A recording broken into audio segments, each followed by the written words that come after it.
చేయకుండా చేసినటువంటి యూత్కు మంగళాల్ sir sir ప్రత్యేక ధన్యవాదాలు సార్.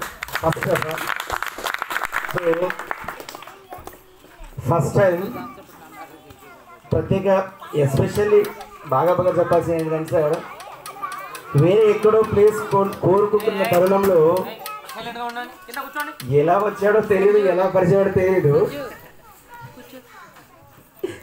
ఒకటే బాల్యతండే అన్న బాల్యతండ సరే నాను నీకోసం ఓకే. ఎలా తెలియదు, ఎలా ఉందో తెలియదు, మా ఇద్దరి మధ్య రిలేషన్ బాండింగ్ తెలియదు.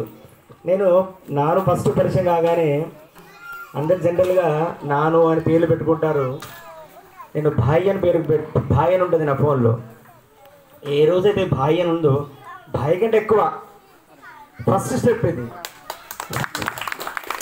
Okay thank you. నేను అలాగే బాల్యతండ తీసుకోని బాల్యతండ రాస్తా అంటే సత్యనారాయణ గారు ఇట్లా చూశారు సార్. బాల్యతండ నాన్నని చూశారు, ఎంయూ గారు చూసరికి ఇదేంటి అందరూ భావన నాకేంటి అనిపించింది ఆ రోజు.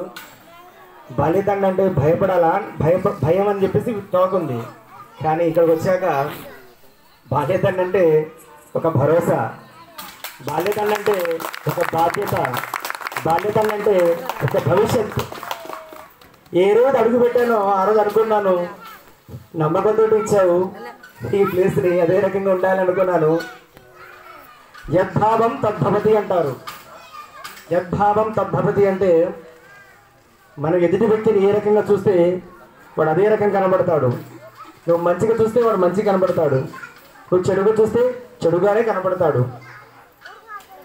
ఆ రకంగా వెళ్తుంటే సార్ చిన్న డిస్టర్బెన్స్ స్టార్టింగ్ వచ్చేసరికి ఏంటిది అనిపించింది, స్టార్టింగ్లో ఇది ఏంటిది అనిపించింది. ఆ తర్వాత